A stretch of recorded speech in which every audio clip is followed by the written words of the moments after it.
কি এটেছে সমস্যা নাই, কন্টেন্ট বেরাবো, পুলিশের ধরবো তো কন্টেন্ট বেরাবো। হ্যাঁ কি স্পিডে যাইতেছে রে ভাই, গুরু নিয়ে ক্লাস ছেড়ে দিছে।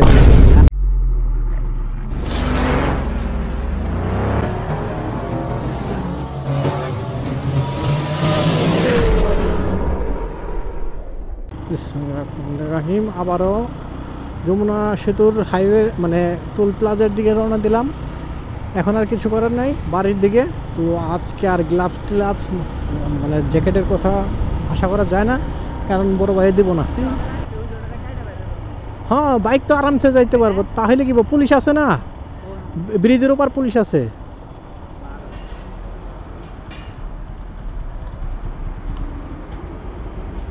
বড় ভাই দুইটা তো 50 টাকা টোল, 2 টাকার 100 টাকা।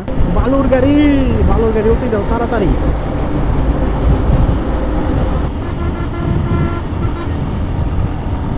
টাকে উঠে দেয়, সাইডে চলতেছে 60+ টান, তারপরে প্যাক কি স্পিডে যাইতেছে রে ভাই, গুরু নিয়ে। ওরে বাবা গো, কি বাবা ওভারটেক করে,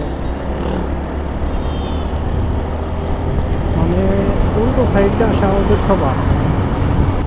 ওই যে ট্রেনটা চলে আসছে, ওই যে আমরা যেটা দেখলাম ব্রিজের ওপার, ব্রিজ পার হয়ে চলে আসছে। কি এটেছে শান্দারপুর হাইওয়ের মধ্যে, কি সাহস, উল্টো আসতেছে কিভাবে দেখছি ভাই।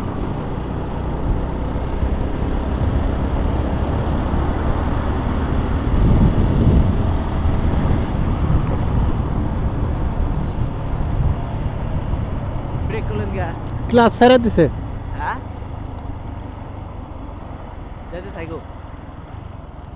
গাড়ি বন্ধ হবো, কি হবো? গাড়ি ক্লাস নাই, ক্লাসের তার ছিল না, কি হলো? ইমার্জেন্সি জ্বালাই দেই, কারণ এটা ফুলম্যান রাস্তা, হাইওয়ের মধ্যে এটা কোনো কথা হইলো ক্লাস নাই রানিংয়ে। কি হয়েছে এখন দেখার বিষয়। আর ভাই গাড়ি ব্রেক করার না গেলে কীভাবে করবো আর কি, গাড়ি থামাইলাম আর কি আমি। ও মাই গড, এই যে ক্লাসের নানিরে খালি ঘর কি হয়ে রয়েছে দেখছাও, হঠাৎ করে ক্লাস নাই, মানে মিস্ত্রি কি বলবো আমি এদেরকে ভাই, কিচ্ছু বলার নাই। মাঝ রাস্তায় যদি 100-তে টানার সময় যদি দেখি যে গাড়ির ক্লাস নাই, তাহলে কেমন হবে ভাই। এমনিতে আমরা দুইজন মিস্ত্রি, দুই ভাই, কই বলতেছি আমরা তো দুই ভাই মিস্ত্রি, যারা গাড়ির কাজ বুঝে না তারা কি করব, যে এই যে দুইটা ক্লাস একবারই নাই, এটা কোনো কথা হইলো হঠাৎ করে, মানে ভালো গাড়ি আসতেছি ক্লাস নাই। হ্যাঁ চলবো, মানে হঠাৎ করে দেখি রানিংয়ে ক্লাস নাই, আমি তো কি সর্বনাশ হয়ে গেছে। আমি তো শুরুতে ভয় পেয়ে গেছিলাম গা, প্রথম ধাক্কায় যখন টান আমার 80-90, তখন দেখি যে ক্লাস নাই গাড়িতে, এটা কোনো কথা হইলো। আল্লাহ বাঁচাইছে যে রানিংয়ের মধ্যে হাইওয়েতে হয়েছে, যদি জামের মধ্যে হইতো তাহলে তো সর্বনাশ হয়ে যেত। আরেকজন বড় ভাই, উনি তো পিছনে দেখি না, সিঙ্গেলের নানিরে খালি করে আমাদের থেকে চলে গেছে। আর যাই হোক ভাই, বন্ধু মানুষ হোক আর যাই হোক, ভালো মিস্ত্রি ছাড়া গাড়ি কাজ করানো উচিত না। মানে কালকে আমি গাড়িটা সার্ভিসিং করাইছি, কারণ একটা ট্যুরের জন্য, মানে ছোটোখাটো বেড়ানোর জন্য আসবো ফ্রাইডে রাইড। সার্ভিস করানোর পরে গাড়ি আর নষ্ট বেশি হয়েছে। সোজা সমস্যা নাই, কন্টেন্ট বেরাবো, পুলিশের ধরবো তো কন্টেন্ট বেরাবো। হ্যাঁ ভাই, পুলিশের যদি ধরে, পুলিশের ধরবো তো কন্টেন্ট বের হইলো, বুঝে না বোকা ষষ্ঠী। পুলিশে আমাদের কি করব? আমরা সরকারের সকল ধরনের ট্যাক্স দিয়ে দিছি, তাহলে পুলিশের নানিরে খালি ঘর, কারণ পুলিশ আমাদের কি করব? আমরা তো হেলমেট ছাড়া চলাফেরা করতেছি না, প্লাস কাগজপাতি ছাড়াও চলাফেরা করতেছি না, সবার সব কিছু ক্লিয়ার। আরে সমস্যা নাই, পুলিশ ধরলে ভালো তো, চেক করো, কাগজপাতি টাকাতে করছি, চেক না করলে কেমন দেখা যায়, বোকালো। আর এখানে পুলিশই নাই, পুলিশ চেক দেয়, শুধু ভয় পায়। পুলিশ দেখে কেন ভয় পাবো? আগের জ্ঞান যাও, ডাইনে যাও, বামে যাও, সোজা যাও, বেঁকা যাও। তো এখন যাইতেছি এলো টাঙ্গাইলের শহরের ভিতরে, অনেকদিন পরে এদিক দিয়ে আসছি। তো এটা হলো একটা নোংরা, মানে গন্ধযুক্ত জায়গা এটা এখন বর্তমানে। একসময় হয়তো এখানে ভিআইপি একটা জায়গা হয়ে যাবে, তো এখন তো গন্ধযুক্ত জায়গা, এখানে তাড়াতাড়ি পার হইতে হবে। কেন্দ্রীয় জামে মসজিদ, ওই দেখো আই রে হাই রে, শালার জীবনটা তেনা তেনায়। মহিলা মানুষ ভাই রে ভাই, এগুলা কি বলবো, এরা তো মরবো নিজেরা মরবো, আমাদের নিয়েও মারবো। আমরা এলজিডি মোড় থেকে ডাইনে যাব।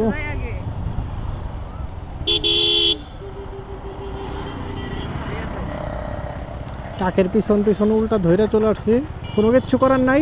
বাংলাদেশে থাকি আমরা, ঠিক আছে, আমাদের স্বভাব বাঙালিদের মতোই হতে হবে, নইলে আবার যায় আর কি বিদেশি নাকি মানুষ বলবে, ঠিক আছে। তো সেই কারণে আমাদেরও বাঙালিদের স্বভাব রাখতে হবে না।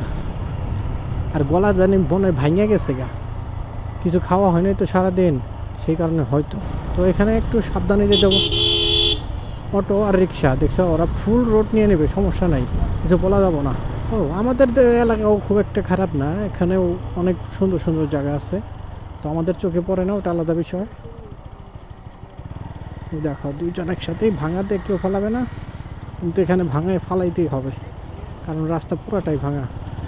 এত ভালো রাস্তা, 100 কোটি টাকার ভিউ, এটা তো ভাইরাল ডায়লগ হয়ে গেল। ও মাই গড, এত ভালো রাস্তা, 100 কোটি টাকার ভিউ, এটাই তো আমাদের বিখ্যাত টাঙ্গাইলের জেলখানা। হাই রোডে কেরাবেরা করে পৃথিবী চাবিতে ঢুকাই দেওয়া যায়, কারণ ওরা ড্রাইভার, যারা ডানে যাবে না বামে যাবে বোঝা যায়, কিন্তু এদেরকে বোঝা সম্ভব না, কারণ এটা হলো জয় বাংলা, ড্রাইভার না। টাঙ্গাইল শহরে আইসা পড়ছি, এখন কাউকে না বললেও সবাই বুঝে যাব যে টাঙ্গাইল শহরের ভিতরে এটা। আমাদের গন্তব্যে চলে আসছি, টাঙ্গাইলের বিখ্যাত আলানা ফালানা মিষ্টান্ন ভান্ডার। বাইরের নাক টাক লাল হয়ে গেছে, কিসে, বাতাসে, হ্যাঁ। ফাইনালি আল্লাহর রহমতে বাড়ির পথে পৌঁছাই পড়ছে, আর বেশি সময় লাগবে না বাসায় যেতে, 7 কিলো রাস্তা। তো আলহামদুলিল্লাহ ভালোভাবে আল্লাহর রহমতে পৌঁছে গেছি বাড়িতে, এটাই অনেক কিছু।